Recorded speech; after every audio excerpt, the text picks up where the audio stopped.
Bag, I want the bag. Work my way from a garden to a track. Flip it from a track to a plot full of acres. Do it for the farmers and the producers and the makers. What we even here for? Occasionally I ask it. I know it's more than struggling, anticipating the casket. Reap what we sow, trying to fill up my basket. Life's a plantation, I self-law and master.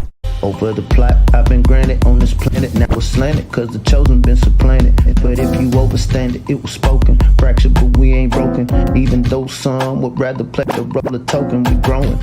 Black through the essence of a presence. We carry the blood of gods, we carry the mind of peasants. Rich black gardens, future look more like Eden. Multiply seeds like the seed banks in Sweden. Rep my planners on plan according to season. B1 code, switching it up is treason. Black power, family what we eat. Either we get fed or we feed. B1AG. What's going on? What's going on? What's going on? Welcome back to the B1AG Daily Bread Podcast. I'm John Henry Harris, and we also have Farmer Brown, the MC. Here at B1AG, we focus on Black agriculture as it pertains to agricultural production, education, marketing, health, food, nutrition, and economics for the Black family and for the Black community. Welcome Black to the garden. Now, all last year, we have Bill Gates and all the stock markets. They were telling us that this fake meat, plant-based meat, and lab meat is going to be the new craze. It's the future. It's carbon friendly. Oh, and all these athletes got behind it and marketed and pushed it and telling us how great it was going to be. But when we look at the stock market and the actual profitability of this fake meat, lab-based meat, plant-based meat, it's starting to show and tell a different story. So today we're going to look at this. We're going to look at this this little phenomenon. Well, really just the truth of it. Fake meat craze losing steam. What now?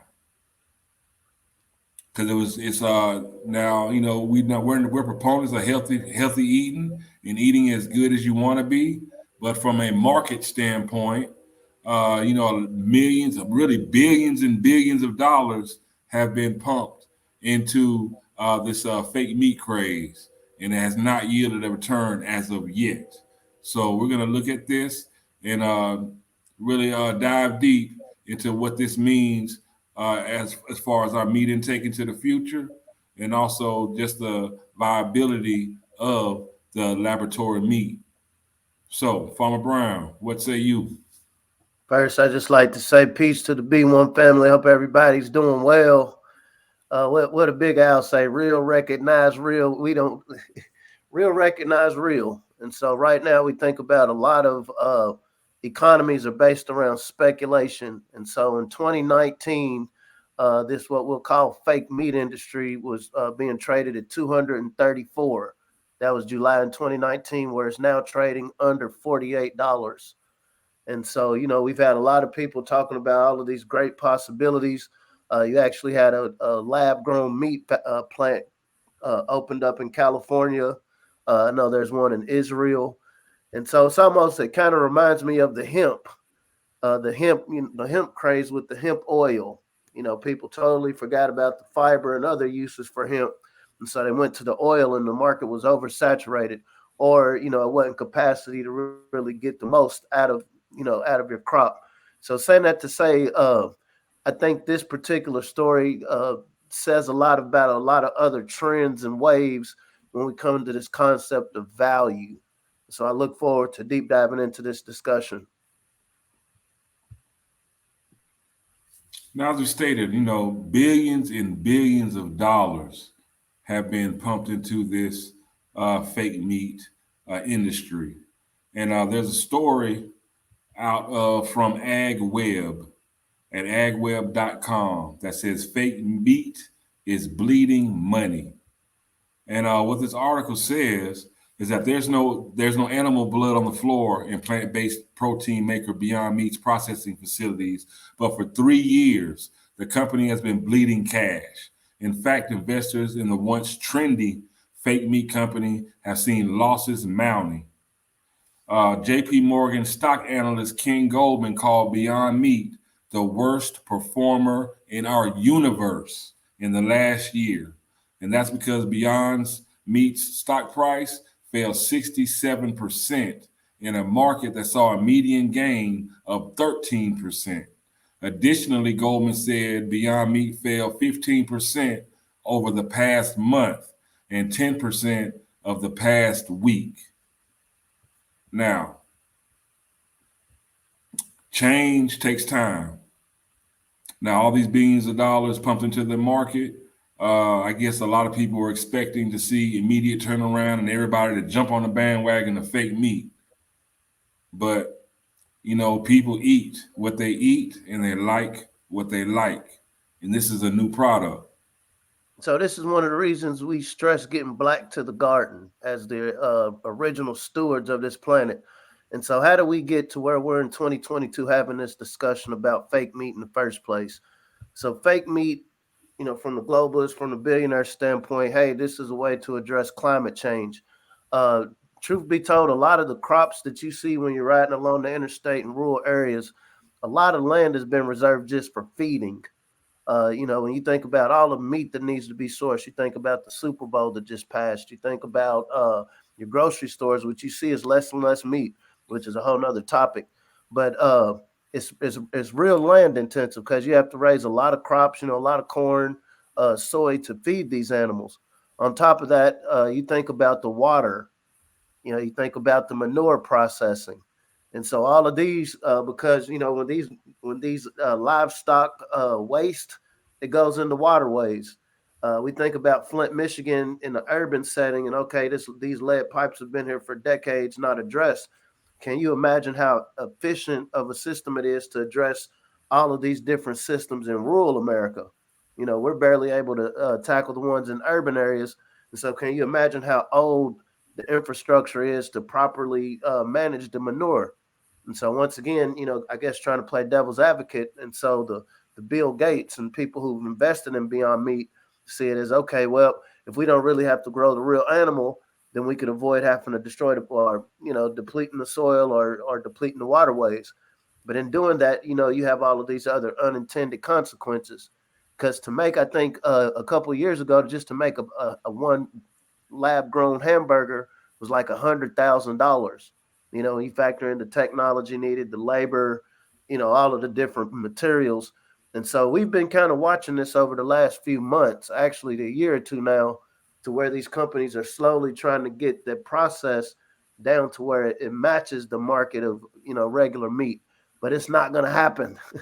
And so I think for people that still do eat meat, I think this is definitely a conversation to have.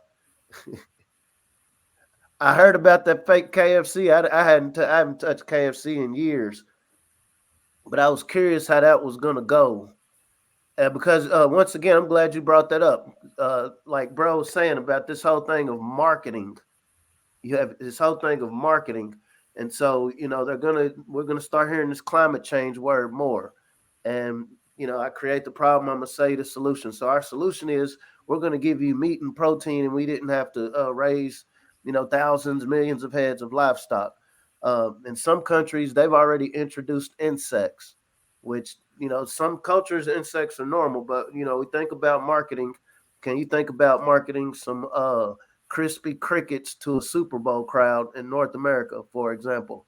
That would be a hard sell versus, okay, hey, I'll sell you plant-based meat. That sounds a little bit better, but I haven't heard too many good comments about the KFC plant-based. And so I imagine Beyond Meat, I haven't had Beyond Meat. I haven't had Beyond Meat, but I imagine, these things look good on a board, when you're planning them out, but when you're trying to roll them out to real people, there's so many factors that you just can't plan for. And so once again, there's nothing like just knowing how to grow real food, knowing what the process of growing real food is. Here at B1AG, we really don't talk about livestock and animal production much. It is a big piece of it. Our conversation here is understanding it from the seed. Because even if you want to raise livestock, if you want to raise poultry, chickens, rabbits, whatnot, they're going to have to eat something. And so the whole start of this food chain is something that started in the ground with the seed. And so our goal is to start having this, is to expand this conversation. And I know, like I said, people, some people are very picky eaters. Like I say, people like what they like. I know I was having a conversation with a coworker, and I was eating some oatmeal. It was in the morning before work, and I was having some oatmeal. And then my coworker said that she hates oatmeal. And I'm like, wow, like, have you ever eaten it? And she said, no. So I'm like, well, how can you say you hate oatmeal if you never tasted it? But in her mind, she doesn't like it and will never eat it. So that's the same. This is like almost like the same hill that fake meat must overcome. Fake meat. Especially here in America, the way we've been marketed to, hey, we like our burgers and we like our steaks. And we like it the way we like it. Texas will brag about their steaks, just like Memphis will brag about their barbecue ribs, or just like how we like our meat how we like it. And coming from a lab or a burger coming from a plant just may not be appealing to a lot of people. But just as a caveat to the story, Rick Ross just bought his first cow. Now, we know Rick Ross has been venturing off into the food arena. He has his chain of rallies, Checkers, and then he also has the Wingstop. He introduced the Thigh Stop menu to Wingstop, but he actually bought his first cattle. And I would like to show this to you as, just as this fake meat craze is losing its steam, just the excitement of Rick Ross purchasing his first cow. So if y'all would, y'all just check this out, because this is it's really something to see. And this video comes from MREC TV. Shout out to MREC. He does a great job with his hip hop stories. And I just want y'all to check this out. It's a short video. It's a little over 2 minutes. Check this out. This is Rick Ross when he bought his first cow.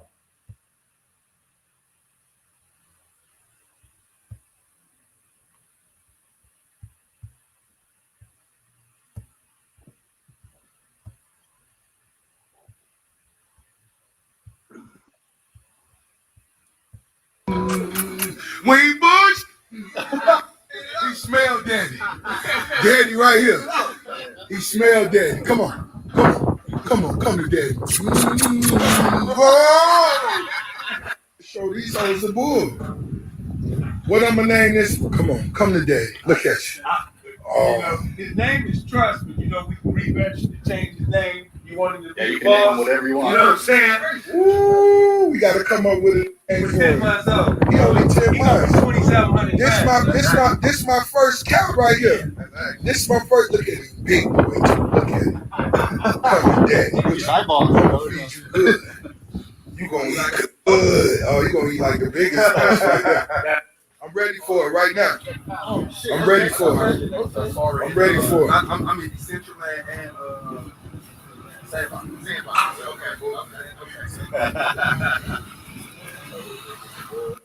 Yeah! Yeah! That's yours! That's yours! Welcome to the promised land, baby. Welcome to the promised land. Look at them horses looking. Them horses looking. Mind y'all business. You been talking about getting the cow. For years, boy. We got our first bull. Right. You better believe it. Look at it. Look at it. Look at it.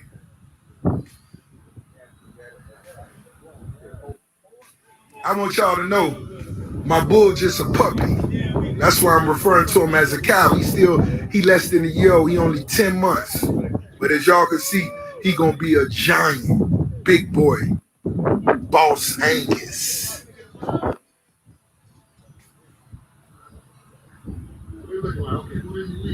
He never seen no cow. You talking about he ain't seen no horse. They would say, Rose, why you buy so many cars? You don't have my vision. Now I'm finna put a successful car show together. By the time I put my third one, I've been and made all the money I spent in cars and profit. We just posted the flyer yesterday, and a huge brand that already offered me 6 figures. They offered me 100.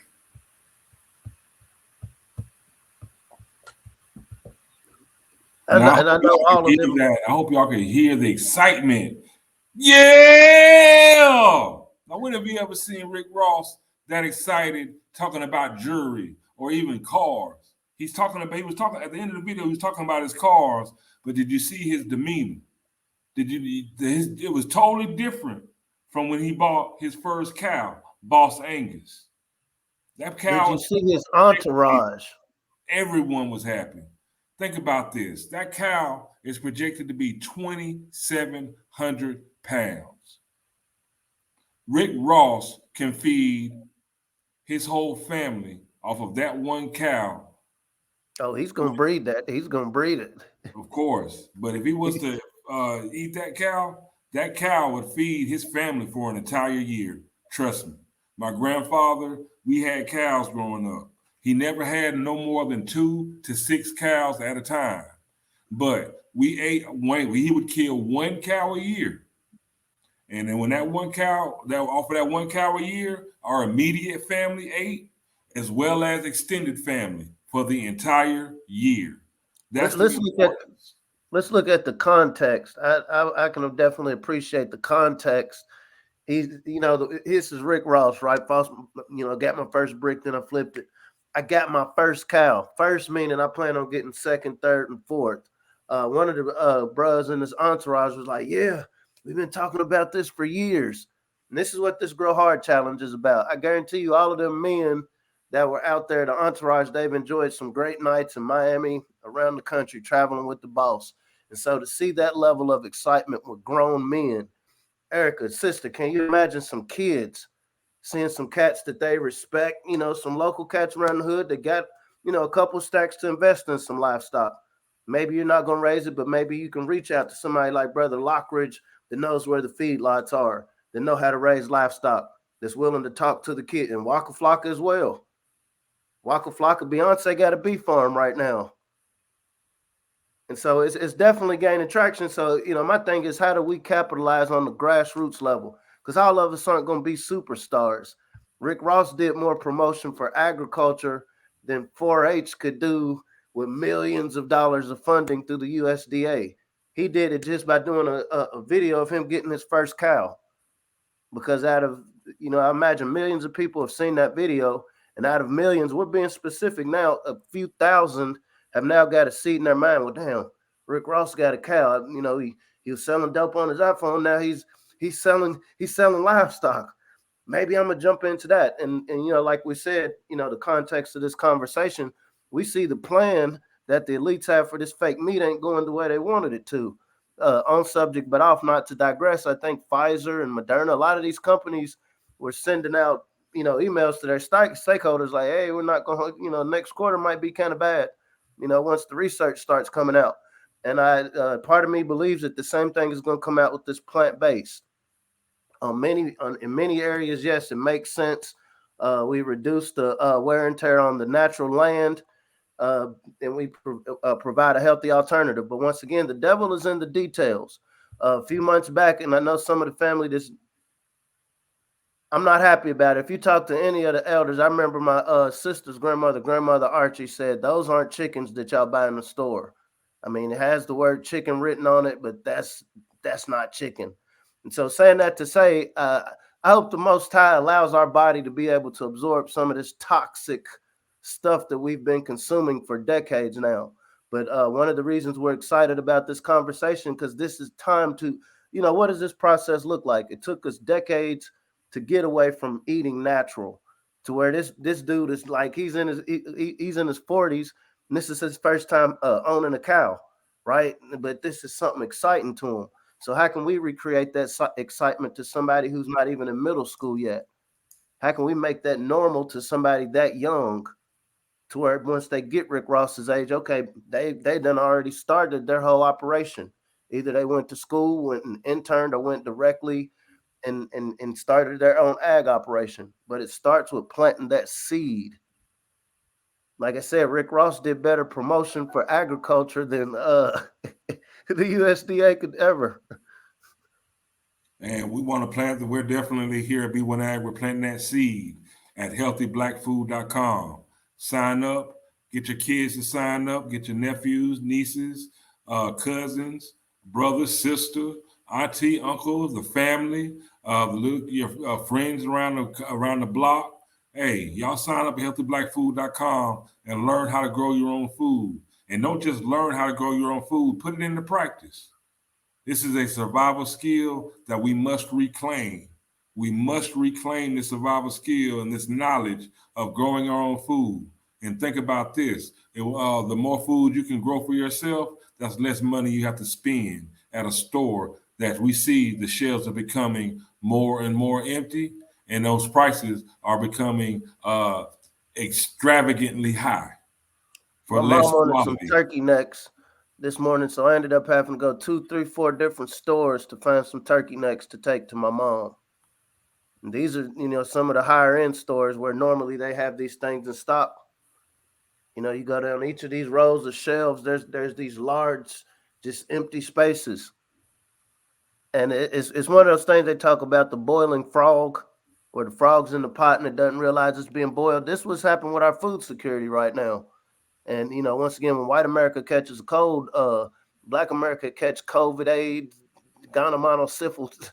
It comes down bad on us. But saying that to say that is our opportunity right now. If we can plant these seeds now, I feel like we can't waste another day. We can't waste another second making this a part of our culture. That's why, regardless of everybody's got to account for what they do. But regardless of what Rick Ross has rapped about or still raps about or does in his personal life, by being a melanated man, he's done justice to this field. He's brought attention to it. Like the sister brought up Waka Flocka. This isn't, it ain't got nothing to do with the worship of celebrities. They're people, they're mud and blood just like anybody else. But if you understand, like the liquor companies understand, like the clothing companies understand, hey, a lot of people know this face. So if this person says, hey, I like this gray shirt, I'm going to have more people buying gray shirt. So when you have people like Yeezy getting farms and getting sheep, we have people like Rick Ross getting his cow, showing everybody, and then stunting with his cars. When you got people like Waka Flocka actively learning how to garden, we got people like Beyonce, like literally starting a honeybee operation. And this is to address our kids' allergies. This is the best advertisement. And so my thing is, it's not something where we're just, clapping for the celebrities. It's now time for us on the grassroots level, because the power is in the grassroots. How do we apply this now that these people have slow boiling, slow cooking? Now that these people that our people recognize as special, the superstars are saying that, hey, this is the wave. What can we do on the grassroots, those who are already getting our hands dirty? How can we capitalize on this excitement? And Brad's going to talk about this Grow Hard Garden Challenge. But the point I want to make is, family, here at B1AG, we like to talk about solutions. Not just talk about solutions, but ways to implement. There's no one person, group, organization that has all of the answers. But if you get a critical mass of melanated people that care and that genuinely want to see a result of something, I don't think there's nothing in the world that we can't master. And right now, food security is to me, in my modest opinion, has to be one of the top 2 things that the melanated community is going to have to address. And I think the top one is making sure that our kids understand this dynamic of production. It's one thing producing beats. It's one thing, I can produce a nice jump shot. It's one thing producing nice grades. But if you can't produce food, nothing else you produce is going to matter if you don't get to the next day. And so our goal is, how do we make sure that our kids, before they've been marketed with all of the things that destroy them and turn them into perpetual consumers, how do we make sure we're marketing this concept of production on a grassroots level?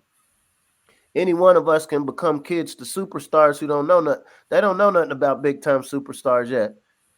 Any person that's going to come to their classroom, spend a couple hours with them on the weekend, every other weekend, something like that, doing garden activities, you become the star to those kids. You become the Barney. You become the Big Bird. You become the what's his name, Smokey the Bear, by merely spending time. And this is power that all of us have. All of us that know how to grow something. All of us know how to talk a little bit. All of us that might have a little space to where we can gather a couple of people around. But the opportunity is now. Starting on March 19th, we're going to be conducting the Grow Hard Garden Challenge. You can register on Eventbrite right now. What this garden challenge is we're challenging, we're mainly focused on 3rd through 5th graders, but we're not, excluding anybody. But we want our goal, personal goal, we want at least 250,000 melanated kids to start a garden in 2022. I was always told you shoot for the stars, and if you fall short on the moon. But we need as many of our young people as possible to try, and specifically urban gardens, because we know everybody might not have access to land, or if you do, that's fine. But we want you to specifically either do a container garden, a raised bed or box garden, a vertical garden, or straw bale garden. We want you to try at least one of those 4 systems, be able to articulate. We want you to be able to report your progress throughout this 4-month challenge. So when you share your pictures, share your videos, we're going to share them on different platforms, different Boyce Watkins platforms, Fly Nubian Queen, Black Boss, and Black Knowledge, and others. For recognition, we want these kids to be recognized. We want people, we want their peers to see them doing something constructive. Farming, learning how to grow isn't geeky. It isn't what do they call it, green thumb. We just heard the boss, the biggest boss that you've seen thus far, happy about getting a cow. In academic terms, this gentleman bought a Bos Indicus livestock, and he is going to raise it for. He's made an investment into food production. Is what he's done. To the outlook are looking on. Oh, this is just some nigga that done bought a cow. No, he's made an investment. This is our time right now to reframe, rename, or change what this whole ag game looks like. And think about this. Most people, they see the empty shelves in the stores. If there was not to ever be another beef burger sent to the grocery store, Rick Ross is going to have some. And that's the value of growing your own food. Now, Bro was talking about the different ways to grow food. This is a straw bale garden. When we say a straw bale garden, those blocks of hay, you can grow food in a block of hay. Instead of using the dirt, that grass, that hay will act as dirt, and you can grow in it. We all need to experience and learn how to do that. And then it breaks down in the ground. It's sustainable. Yes. So after year 1, it's yielded what you wanted to grow, and then it breaks in the ground. You till it in for year 2, or do a lasagna garden. So saying that to say, this is one of the goals we want the kids to pick up is, you're going to have trial and error. Most of the best farmers I know, you can only read so many books versus trial and error. What works, what doesn't. What do I want? At the end of this season, I want, X amount of tomatoes, X amount of corn, whatever. What does it take to get it? And so trying these different systems. And so that's why with the Grow Hard Garden Challenge, and we will be doing live presentations, educational workshops throughout this 4 months. As my grandfather says, keep it simple, stupid. We don't expect everybody to just jump off after this challenge and become a farmer. But what we do expect is that once the participants have gone through this program, taken it seriously, reported it, not only do they know how to produce food, starting with the seed, not only do they understand the basic dynamics of what a seed, what plants need to survive, we want them to be able to articulate themselves. Because in doing this program, I know there's some parents that get excited and want to do the work for the kid. We want the kids to do the majority of the work. Obviously, parent, guardian, step in if necessary. But this is preparing them to produce this producer mindset that we speak of. It's one thing you did this activity, but it's another thing I need you to explain it. Break it down. Why did this work? Why did you choose this one? What resources were needed? Did you have to use more water with this system versus that system? Did this system require as much sun as the other system? Explain. And also, I did drop the Eventbrite link for those watching live in the YouTube as well as Facebook chat. You can just click on it and go directly there. I made it easy for y'all. All you have to do is click on it, and you'll go straight to the Eventbrite page for those who are catching it later in replay. There at the bottom of the screen, that is the Eventbrite link. If you have to pause it and write this down and put this in your URL to get to that Eventbrite page, do that. And of course, like, share, and subscribe. Like, share, and subscribe. That's free. That's a help a brother out. You know what I'm saying? You give us some help a brother out energy. You know, like, share, and subscribe. You have the Strawberry Gardens, and now look at this. We have container gardens. Shout out Herschel. I'm glad you checked in, bro. Glad you checked in, bro. And we have our container gardens. Look at the different containers that can be used to grow food.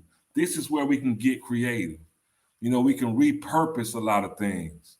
You know, we can reuse things that look like trash or discarded from old dresser drawers.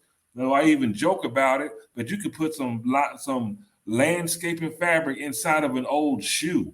Think about growing food out of a Timberland boot. Think about growing food out of an old pair of Jordans. How fly is that? How fly is that? Athletic all-stars. That's right. Athletes. We're trying to produce these athletes. You know, we're very well of our athletic prowess, you know, in all these different sports, but we want to push becoming athletes, agricultural elites, you know, those that we master this growing this food. We've mastered being able to feed ourselves. And what I hope you would get from this is that's power. There's power. Brother Lockridge brought up a point. He was talking about his tiller. His motor was down because of bad gas. And so if we think about this, okay, so once again, these are practical issues. We know that there was a time when there was. So I know how to do a garden with or without the tiller. The tiller is obviously going to save you a lot of time, right? But, you know, one of the purposes, once again, of this Grow Hard Challenge, we want these kids to know how to grow their food if there is no equipment. Our ancestors, you know, they did agriculture and built the wealth of North America with no equipment, you know, no electric equipment, no modern equipment. And so saying that to say is being able to understand how to produce food on a rudimentary level. And then as they get older in year 2, year 3, whoever's working with them, then you introduce the motorized, right. The totalizer. But learning how to produce with your hands, with the shovel, learning how to, it's a workout, but this is when you get those kids. All right. This is when you get those kids from the ball teams. Hey, y'all, we're going to do a different type of conditioning today. We're going to break this lady, this lady in the neighborhood. She's volunteered her yard. She wants to grow some tomatoes for the team, or she wants to grow something. And so one day out of the week when we practice, we're going to go do somebody's garden. Me as your coach, I'm going to guide you through it. And it's what as they say, each one reach one, each one teach one. These are skills that are transferable regardless of what's going on in the economy. There will never be a time where we don't need to eat. There will never be a time, because I don't think they even have home ec courses anymore. There'll never be a time where it's not important to know how to not only produce food, but to store it. How to make sure if DoorDash or the different distribution hubs get shut down, okay, do we have a network? Same way if we're hustling, do we have a network of people that understand, okay, you're going to be there. I picked this up from you, and from here I can distribute it. Repeat this model. Do we have those with food? We need them. I tend to believe if you get these young people's minds on the bigger bag of it, let's get their minds off of just, farmer in the Dale. No, it's so much bigger than that. It's so much bigger than that. And so our goal with Grow Hard Challenge, we want the community involved. We want to highlight, we want these kids to be seen, not as little tokens, not as little cute, little stock photos. But if you could go to the slide with Ja'Cory. All right, now I just want to show this, highlight this before we leave this slide. Now, look, we understand everybody doesn't live in the country. We know there are a lot of people that live in urban centers and the cities and things like that. So you may not have a lot of land. You may not have a big yard to grow. Hey, technology has allowed us to grow upwards, vertical gardening. And this is very important. And I think this is going to be the biggest thing that will save us in any kind of disaster or impending food shortage. Our ability to be able to vertical garden, grow upwards, produce more food with less water, using less space. It's very easy to do. It's viable, and we must be able to gain this knowledge. So I'm gonna go back to this slide with Jacory, and this is him right here reporting his progress. And so for the adults watching, this is what we want to create. We want to replicate this. Is it possible to get 250,000 melanated kids in North America? You know, they're already going to be on social media. And so this isn't an activity saying, oh, put your phone down when you're out in the garden. But once you've done your work, here, do a screenshot of it and explain. It is an assignment. And so Jacory was actually one of the winners this year. He was able to articulate everything he was doing. And this was his first time doing a garden. But saying that to say, we want to replicate this. We want to fill the algorithm with these images. I know on TikTok, there's all of these crazy challenges that people got going on. I was young at the time, so I'm not here to throw shade. But when we're thinking about compensatory logic, if we got, 10 pieces or 10 parts ratchetness or 10 parts confusion, we need to come with 11 parts clarity. We need to come back with 11 parts codification. And it doesn't matter what side of the bird you're on, if you still want to ride this blue and red bird, or if you're just a melanated person that understands we're here to thrive, not just survive, but to thrive. And learning how to grow food is, one of the main components of thriving. And passing this game down, passing this knowledge down to our kids, that's a part of the war. That's a part of the battle right there, is just getting the information now to the next generation. And again, we're going to keep pushing this B1 algorithm, fighting against the algorithm, pushing images of our youth, of us growing food. They can't be mad at us for that. Can they? Will they? However, it doesn't matter, because he who feeds you leads you. So let's lead ourselves to the grand harvest. Now, I have a treat for y'all. This is the Grow Hard Garden Challenge for 2022. But I want to give y'all just a little motivation from my boy Farmer Brown, the MC. And this is the video that really kind of spearheaded a lot of this work that we've been doing on. And this is Farmer Brown, the MC with Grow Harder. Please enjoy.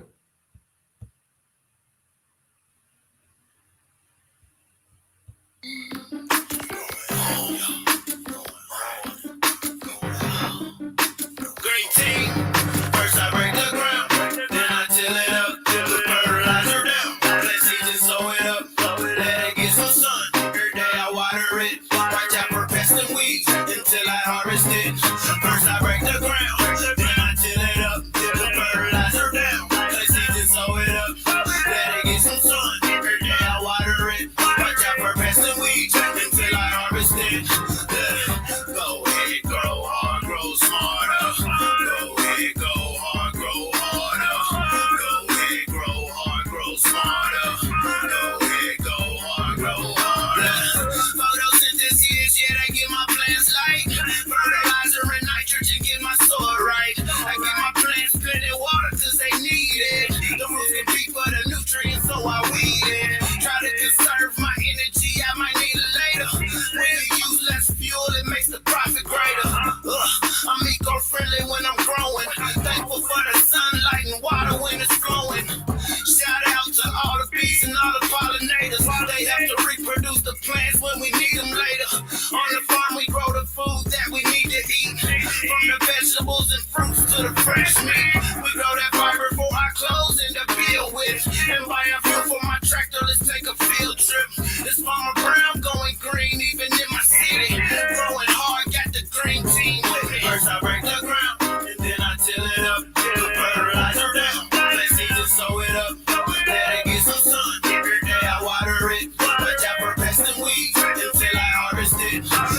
And just to let you know, a lot of those kids that participated in this video, how many years ago was that, Brian? If This you want video your was taxes like done 5 right years. and your guaranteed biggest 2015.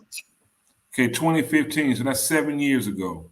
A lot of those kids that participated in that video, a lot of 5 them, of them are in ag programs. 5, they're in ag programs. It has what we're talking about is valuable. It works. This is not just some pie in the sky idea. This is actual research. Farmer Brown, the MC, he was at Kentucky State University. I was at the University of Kentucky. I was actually getting my master's in agricultural economics. This is not just childish ideas. There's a lot of thought, research, and proof of concepts that have gone into this. It works. It works. And if you want to go further than that, the most secure Black Americans have been in this country is when we ruled the fields. Right after slavery, when they let us free, when all we could do was grow food, that's how we built Black Wall Street. Black Wall Street was built off of the farmers. The farmers, that is everything that the first commodity on the stock market was food and fiber and lumber, things you grow. That's what started the stock market. This is where the money is at. And I like to ask everyone, do you like to eat? Tell me someone who doesn't want to eat or doesn't like to eat. The fact is you have to eat, because if you don't eat, you will perish. So the need for food production is not going anywhere. In fact, it is increasing because the population is increasing exponentially. So we need to be able to grow more food. It's that important, y'all. Now they're trying to feed us this fake meat. They're trying to make the fake meat, the new craze. But right now, the stock market and the profit margins, they're saying, this might not be it. It might not be it. But we know for sure we all got to eat.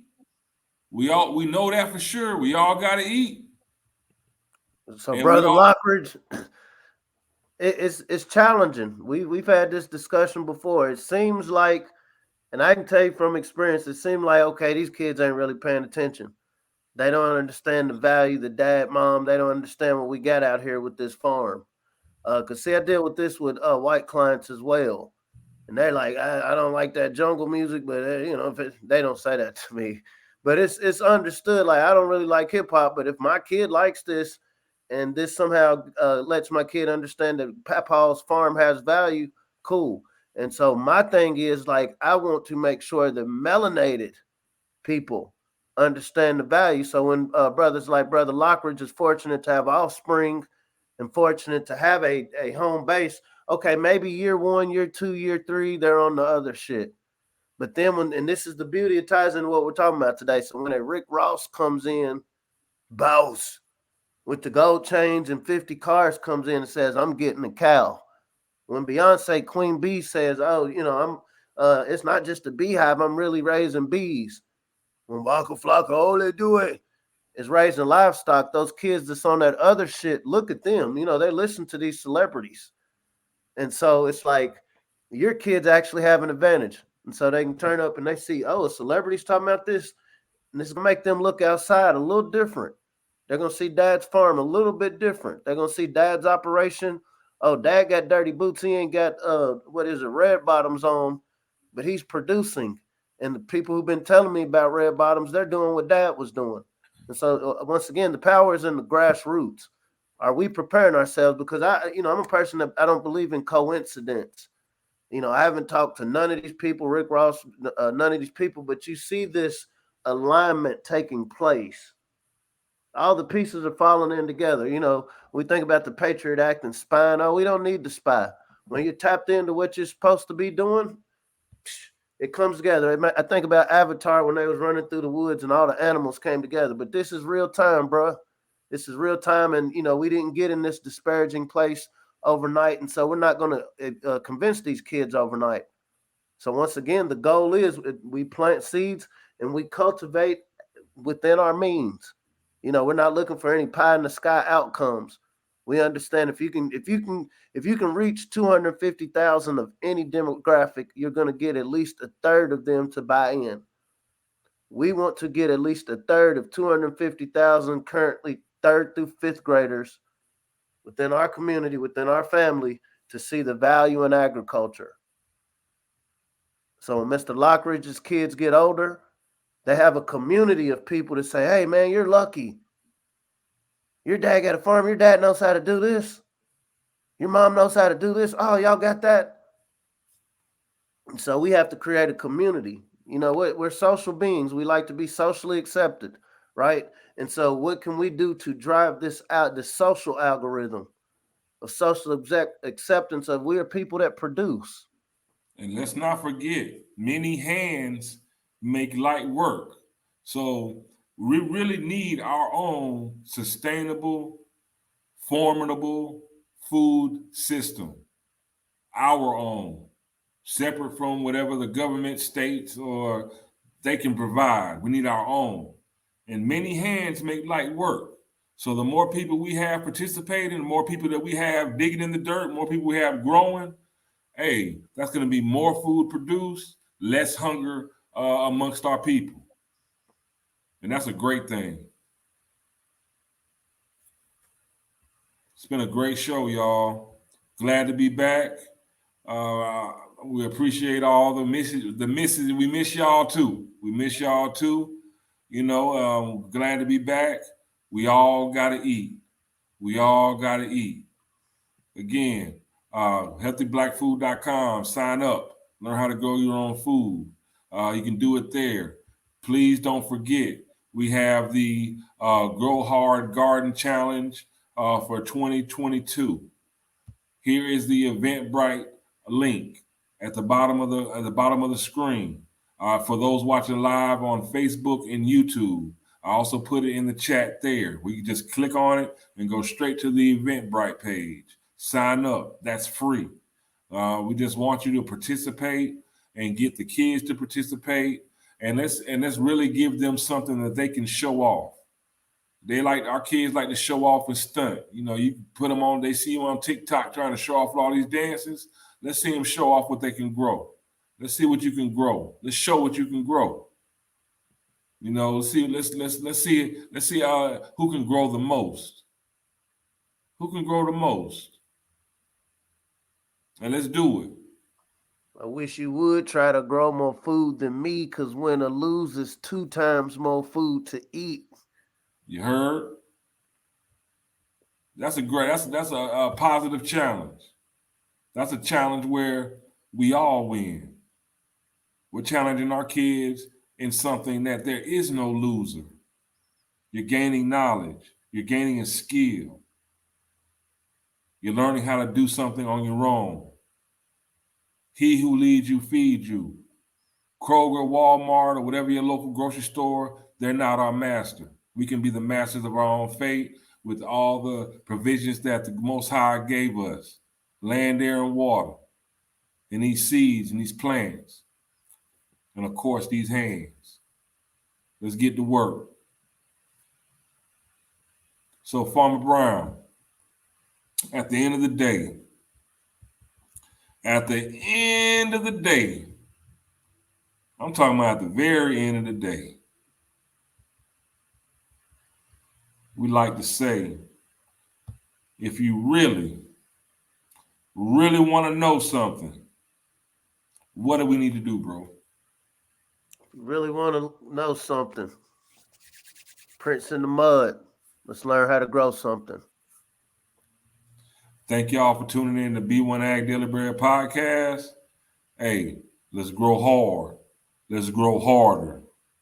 And of course, when we grow harder and we take this serious and learn how to produce our own food, it's just like like your Pac-Man eating a power pellet.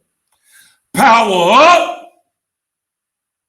Let's get to work, y'all. See you soon. Peace.